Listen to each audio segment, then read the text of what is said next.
Okay, I am muting all you lovely people as we kick off. And we're just letting a few more people in.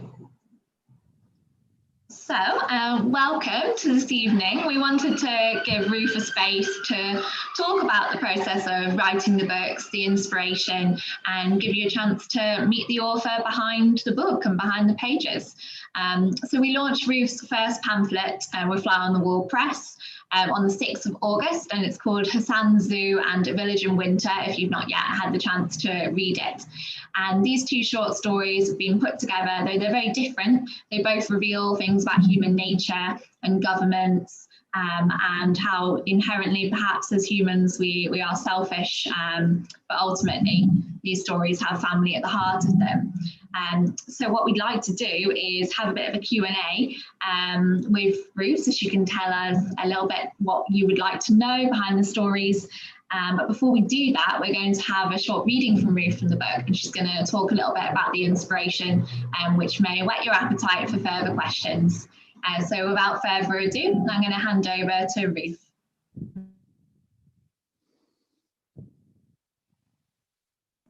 And I did meet you, Ruth, so.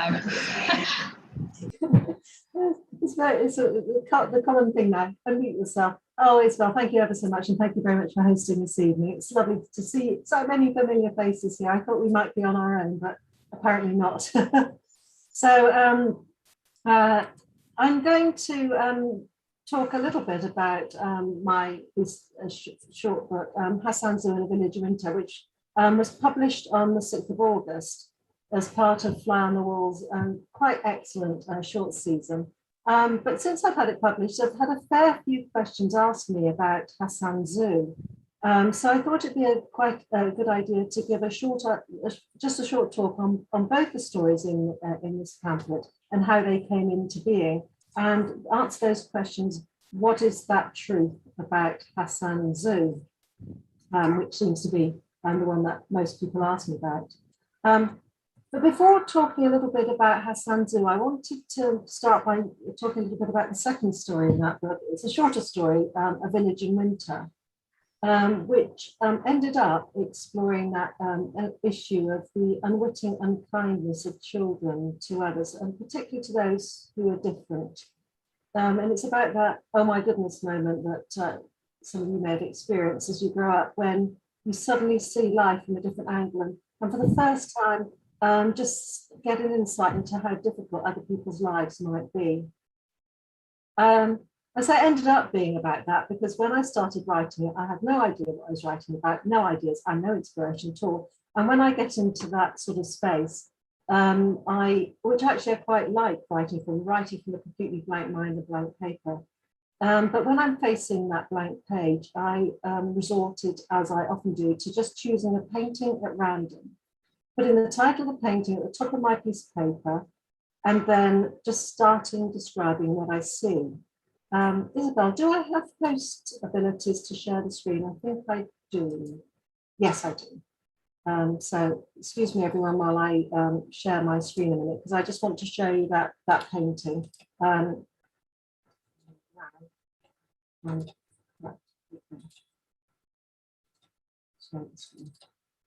So this is the painting that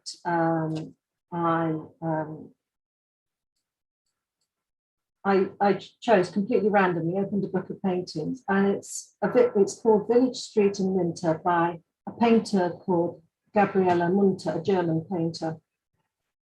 And what I do what I did was just simply by starting describing that scene. It sort of lets my imagination off the hook. I've done some writing, I've practiced my description, I can just relax after a few minutes doing that. I've done my writing for the day. But when I was looking at this painting, there's this little figure at the back here. And this, I started wanting to know a little bit more about who the only character in the painting was. I got no idea where the cow got to in my story, because of course, as I do with most of my stories, after I've done the first draft, I put the painting to one side. And actually, when I came back to it quite a while later, I was quite surprised how different, because the image of the painting in my head had changed considerably with my writing. But it's this little figure here that I was most interested in. So knowing a little bit about the background of how that painting, the story came into being, I thought I'd read the opening page and a bit of the story, just so you can see where this description might have come in my story. So, a village in winter. For a couple of days that winter, it blew warm. Half our street, the south-facing half, glinted with ochres and terracottas in strobing sunlight, while the north-facing side radiated Arctic blue. Uphill, land warmed by the unexpected heat gave up its water and the river began to rise. While the north-facing, none of us worried much about the river. After all, for a brief while, we had our street back to play in. Even Matt the Frost came out, loitering on his side of the blue street, posing spiky figures in its shadows, his bobble hat erect, his gloves pulled to the ends of his fingers, arms jittering, throat grunting. You kids, why don't you dance too? Mrs. Gregory suggested, as though it was up to us to lure Matt the Frost from the dark side. Go on. She went as far as placing her radio on the doorstep. Chris, Sarah, and I had no intention of dancing. He's mental, Chris said. If Sarah or I had said that, Mrs. Gregory would have cuffed us. Instead, she pulled her coat close. Go on, Bun, she said to me. I shrugged. What was the point? It was Mr. Drake who warned about the river. Nothing much, just a comment as he passed us by on the melted side of the street. Don't go near the banks, kids, he called. The minute his door was shut, we crossed the shadowed stark line to investigate.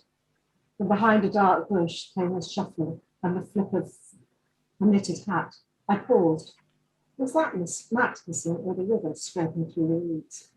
Hey, Sarah shouted, and I found that I'd been left behind in the shadow zone, alone with Matt the Frost. I ran. What? I called, glancing behind. So that's the opening to that story. I'll stop showing that, but you can see where I was interested in who that person was there. So that's how that story came into being. Sorry, I'm all over the place here. But back to Hassan Zoo. Hassan Zoo is actually based on the 2003 US shock and awe invasion of Iraq, which resulted in the destruction of Baghdad Zoo and the death of 95% of the animals. Once again, when I started writing it, I had no idea what the story would be about and that it would be based in Iraq or that it would be based on a real event. Because I've been reading Ian McEwan's Atonement, which some of you may have read or seen the film of, and there's a scene in there at the start of the second chapter, chapter 2, where the older sister Cecilia is running through the woods and garden. And as she runs, we have description of the landscape she's running through, weaving into and out of her thoughts. And the sentences become longer and leaving the reader sort of left breathless as we're waiting for the full stop to breathe. So I had I fancied incorporating that sort of place detail into a running scene. And so I decided I'd do what I've done with advertising before. I decided I'd mimic Ian McEwan in my way. So as I started writing it, to set it apart from, it couldn't be in England or any similar place, and rather than it being a woman, I made the character male. And once this male character started running, I started including details of a dry place. And I have to be frank, and I don't really want to say this, but I think Afghanistan was in the news at the time. And that dry place suggested itself to me. And as he kept running, I wanted to know a little bit more why he was running, where he was. And I wrote until I stopped at a point where I just thought I want to know a little bit more. And I did a bit of research and I found a news photo of an ostrich running down a bombed street in Baghdad. And I just read on a bit and discovered the story of Baghdad Zoo, which I had no idea about. So I'm going to now read the opening of Hassan Zoo, which includes towards the end the running scene which initiated the story. For the first 6 days, Hassan couldn't leave the house he shared with his mother, father, and 2 younger sisters, Haja and Farah. As explosions jutted the floor and the incessant high-pitched shrieks of missiles passed overhead, He worried that they would all die, suffocated by brick dust, their limbs crushed by chunks of rubble. Towards the end of those days, in carefully selected moments when the noise of warfare dulled, he permitted his heart to live with the hope that the fighting might be over. And at these times, he turned his thoughts away from the future, what the future held for his family, and towards the animals he should have been caring for. He never doubted that the other zoo staff would be holed up in their houses too. The occasional visit from a neighbour with news of a ministry bond, or a block taken, or a rumour passed stealthily from person to person that electricity would be available at 7 that evening, invariably also told of streets empty of civilians. Even doctors and nurses were staying away from hospitals where life-threatening injuries, plenty of these were discussed and grieved over, were left unattended to. What madness was taking place? Tomorrow will be better, Hassan's father would pacify the visitors and his family, who, like him, could only envisage a brighter future. Shock and awe. His father shook his head as he said these words, as if he himself were in awe of the military operation taking place for their benefit. By the 7th day, food supplies, gathered diligently during the preceding weeks of negotiation and searches for weapons of mass destruction, were becoming low. And although buckets, empty cans, and even his youngest sister's doll's prams were brimming with water, the daily half-hour gushes from the taps had ceased. The stench of urine and composting feces could not be avoided, however far within the 4 walls Hassan roamed from their unflushable toilet.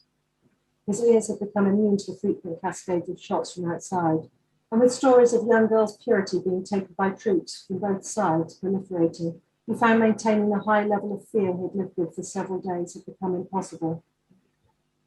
Of any pity he had originally harboured for his mother's twitches and sobs turned into irritation. Even his father's optimism faded, leaving the man who could only foresee freedom and democracy self-consciously quiet and humbled. "I'm going out," Hassan announced, at which his mother let out a predictable wail. "We'll be needing food soon," he reassured, "and I'll see if there's any water anywhere." Both of these were true, and it certainly was his intention to find whatever food there might be to bring home. But he also had a compulsion to get to his animals. He could imagine only too well what the effect that a week of being confined without food and water, incomprehensible noises blasting, might be having at the zoo. "I won't be long." He kissed his mother on her hair parting, patted his sister's heads, and finally shook his father's hand. "Be careful," his father said, and squeezed Hassan's hand a touch tighter than necessary for goodbye. That Hassan had wanted to be a vet since a child had never been a secret. Animals had always fascinated him, the sheer variety of them, the way they adapted to their environments, the simplicity with which, when left alone by man, they lived on and alongside nature. What was a slightly guilty secret, however, was that at 21 he still harboured this childish ambition. But as time had gone on and his father's promotions had failed to materialise, and no stroke of luck had arrived along with the necessary fees for his training, he had resigned himself to the fact that becoming a vet was an ambition unlikely to come to fruition. He had therefore endeavoured to content himself with his job as a zoo hand, chopping fruit for the apes, knocking out the elephants and giraffes, weeding the flower beds which filled the acres of land surrounding the 800 or so animals and birds. And as he worked, his general interest in animals focused on specific animals, mainly those at the zoo. Even though he would never name a favourite, in the same way a parent would never name a favourite child, in his heart, Asari, the beautiful Bengal tiger, had a special place. He found the street abnormally quiet. He darted from shadow to shadow, down alleys and through bombed buildings, pausing to listen and glancing at rooftops and round corners, his heart racing out of all proportion with the speed of his legs. And as he made slow, convoluted progress towards the zoo, his mind ran along the row of cages, 4 gorillas, 6 rhesus monkeys, a variety of parrots and budgerigars, 3 labradors and a beagle, and then on to the bear enclosure containing the female American brown. And ignoring the shattered debris all around him, he prayed to Allah that they would be unharmed. So that's the opening for Hassan Zoo. The story, Hassan Zoo, is Hassan is a completely fictional character, but much of the detail in the story is true.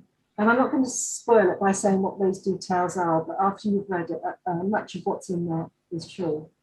But just as a bit of reassurance, after the story finished, but still at the height of the invasion of Iraq, a South African environmentalist called Lawrence Anthony went to Baghdad to work with the remaining zoo staff to rescue what was left of the zoo. And I like to imagine that my fictional Hassan was among them. So thank you very much. If anybody's got any questions, I'd be very happy to take them.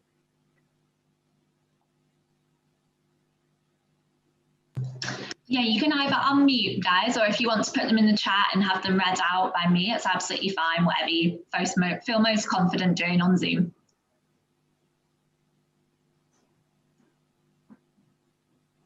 Yeah, do you need to unmute?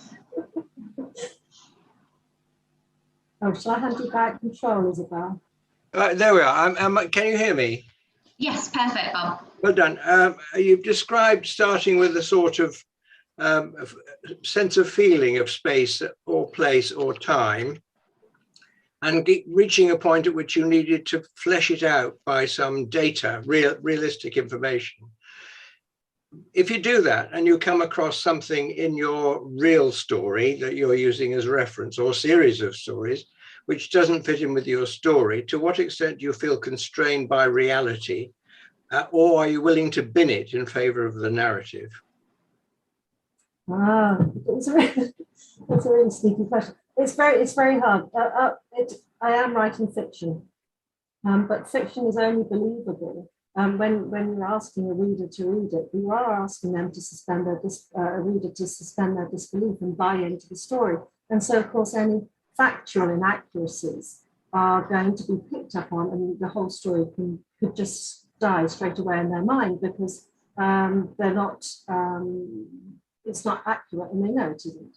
And so you have to a greater extent, when you're writing something like Hassan Zoo, the details do need to be realistic in order for it to have that same poignancy at the end, because otherwise the reader might feel cheated and not believe in the work. So to a greater extent, if I'm writing something and the facts don't fit in the narrative, I need to take perhaps the story away from the truth a little bit further, or as you say, just say, right, I need to find a different story here. And that's one of the arts of writing, is to refocus the story in order to make the story fit what it needs to be. Ultimately, you're saying something. You need to be saying something. And it could be that you've been trying to not fit the facts. You've been saying something that isn't quite as powerful as what you could be saying. So it's not a bad thing to reconsider what you're writing. Yeah. Thank you. Like that. Any other questions? I've got one. Oh, yes. Can I ask one? Yes, hello, Chips. Okay. First of all, congratulations. Thank you very much. Second of all, two really great stories. I've read both of them fast once. At Gloucester Services on the M5 on my way home this afternoon. Didn't dare turn up not having read them. But I've got a question that they've both brought to mind. When you're writing, are you ever thinking about a reader? You're writing, no. Are you telling yourself this story? Or do you have, because I was really struck by the language, especially in Hassan's what's it called? Hang on. Yeah, Hassan's Zoo. Yeah. And you know, just the tone you choose. Are you thinking of a reader? No, I don't think I do, to be honest. I know that a lot of writers do have a reader that they're writing for. I think I am not doing that at all. With Hassan Zoo, as I said, I've been reading Atonement, and so I was really steeped in McEwenism, which to my mind is these great long drifting sentences that go on far too long, and the sophistication of the language and the construction of sentences. And I think that sort of infected the way the voice of that piece, let's say. But I wasn't thinking of a particular reader. It comes from a different place. It comes from somewhere inside, in that I'm writing, I'm putting myself in the position of someone living the story and seeing the world as they would see it, and however their mind works, trying to understand that. And so it's possibly at the other end of it, when I'm reviewing, I will be thinking, no, someone will stumble on that, or no, that won't be making the point I want to make. So it's possibly right at the other end, when in those final editing things, I would be thinking about the reader and the ease of reading. And to be honest, Hassan Zoo is one of those ones that I really did question the style I'd adopted, because it was Ian McEwan and I'm not Ian McEwan. And of course, some of these sentences, and I think actually Isabel picked up in the editing of it, that really long sentence saying, I get why you're doing it, but that's a very long sentence. But there were other ones as well there that I really had to cut back and clarify and neaten up. I think it works really, really. I love the style. I think it works brilliantly for that story. Love it.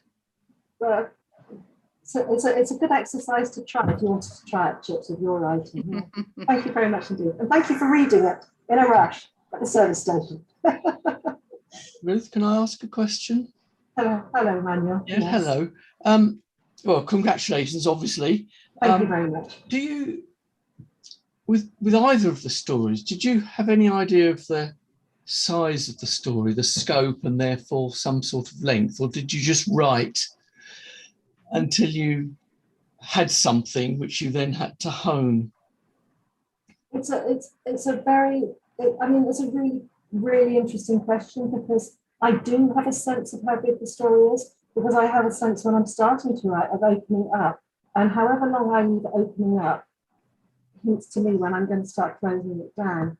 And so I did for a while write short stories for women's magazines, and I knew absolutely right at the start what the word count would be. Sure. I knew what it would be. I had a really solid feeling for it. With these more literary short stories, I don't really have an idea, but I tend to let it open up, and the more I let it open up, and as you can see for me from the opening, it's still opening up. Yeah. It hasn't opened up yet to start that controlling bit. And so so I don't think I really did, but I do remember letting that story run, as they would say in the news thing. Let it run and see how long it can take until you start pulling it in. Yeah. Yeah. Yeah. Does that answer your question? Yeah. No, thanks, Ruth. Yeah. Yeah. Thank you. Hi, Ruth. Hello. I've got a question. I'm reading A Village in Winter, and maybe it's just me, but they're not very likable characters. And you kind of want to have a word with them, really. And you spoke of, you began and you spoke about the boy in the picture. How did you feel about him after you wrote your story? I felt really sorry for the whole family, because they've got these kiddies outside who are being exclusive and sort of separating him off and separating the family off.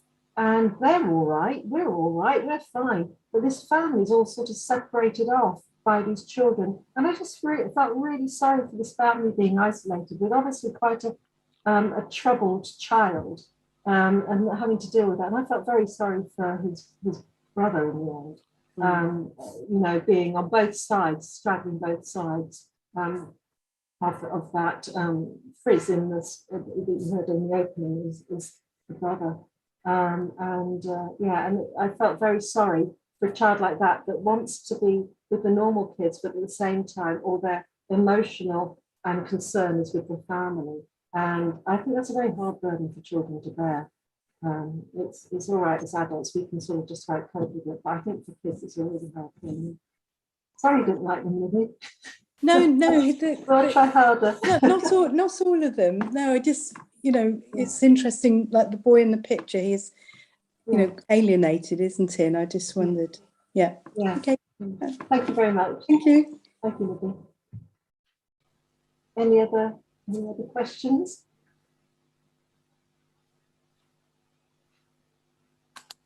Can I jump in?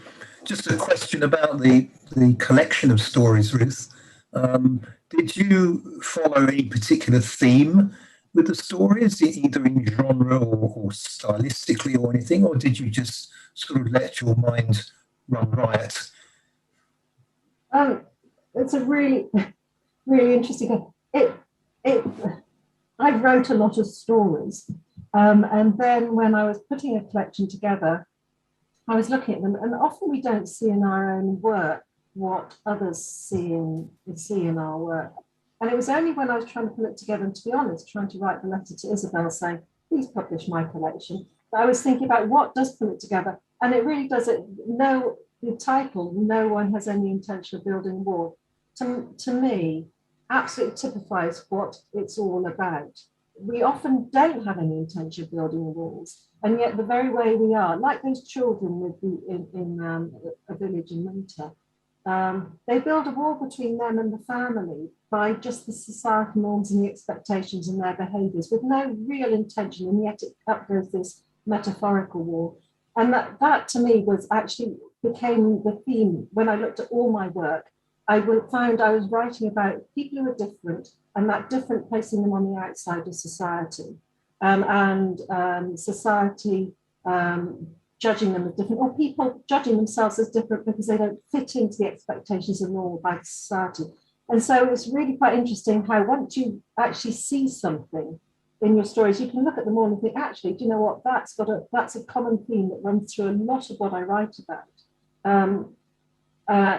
This is the idea of separation through difference. And is it just always part of being human? I think perhaps it is, but in a unintentional, intentional building of walls that separate people off from each other and can result in cruelty and war, let's face it, is what combined put that collection together.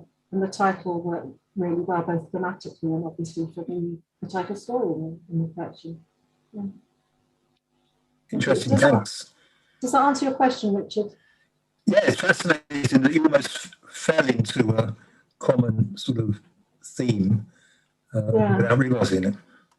I mean, it is quite interesting because if someone just said to you, Richard, what are your stories about? What are they all about? I think you probably, well, that one's about, and you might actually just with a very quick, swift answer, come up with something that actually a theme that runs through all your stories, because I think a lot of us have these driving concerns as human beings that tend to influence a lot of what we write.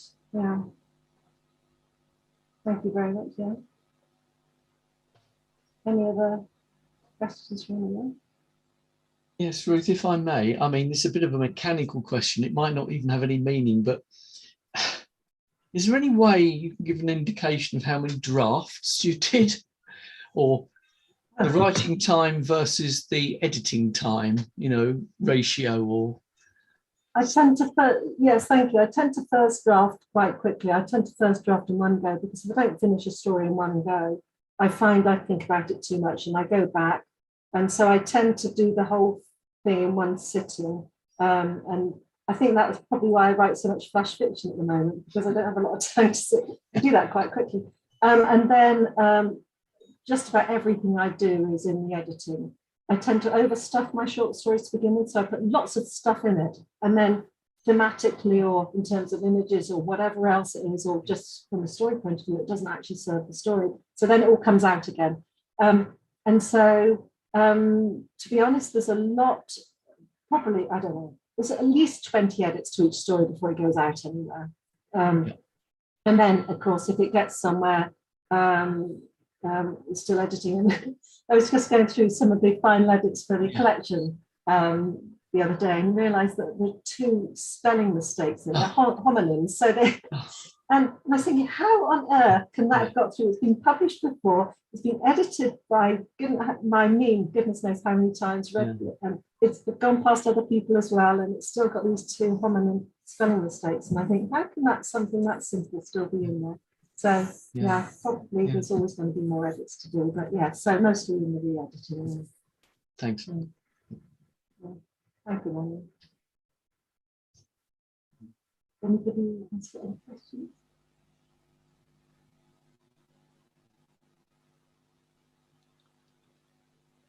Marvelous. it is 7:30.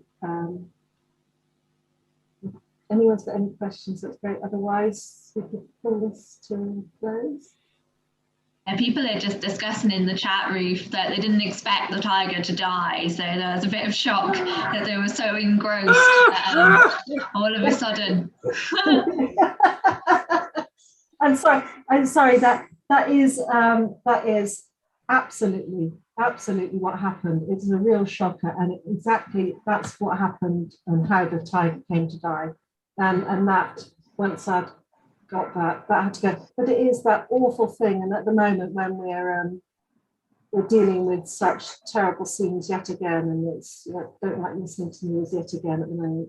And the horror of war and that impacts normal human beings just like us in such horrific ways. That's really, I mean, it's the reality of war, it's the brutality of war, and I'm sorry that the story ends that way. But that's why I did that little bit at the end, you know, that actually I think my little Hassan actually would have worked very nicely with Lawrence Anthony, would have enjoyed that process far more than those few moments of joy you had thinking that Izzy was okay earlier.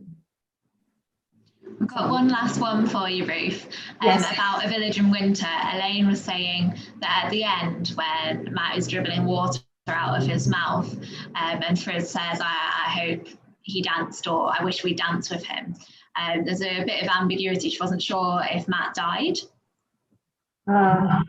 Matt didn't die. Thank goodness. It's all right. There's not two deaths. Two stories, two deaths. And aside before I get there, if I am doing this, like this first draft and just getting to an end so that I can go back and work at it properly another day. I always joke to myself, if it all goes horribly wrong, I put, and then they all died. But that's not where I was with these two stories. But no, he didn't die. It was the moment was in the character who wishes that seeing the two brothers, seeing how their friend was actually a brother primarily, seeing the trouble and trauma he must have gone through, suddenly understanding what had gone on in that house. I think that the character had wished that they could have been more human and understanding towards that child who was different. Quite how is different. I'm the writer and I'm not quite sure because I'm not sure because I'm seeing it from the child's eyes, so I wouldn't put a label on it and say yes, no. I'm sorry, no, only one death. Yeah. Now that we've ruined the plots of both books, I think. Oh, but do buy it. Very good in the middle. Yeah, for the middle, guys, do pick them up. And it's been a pleasure to have you this evening. Thank you very much. I'm sure we'll have something organised for Ruth. We're discussing plans for possible in-person, possible online element, let's see, for the full collection later in November. So maybe you'll be able to join us when those plans are finalised. And in the meantime, thank you so much for joining us this evening. And let's do a clap for Ruth to finish. If you want to unmute and clap. Thank you all so very much indeed, and thank you all so much for putting aside the time at this time in the evening. Much appreciated. Okay, bye. Bye. Thanks, everyone.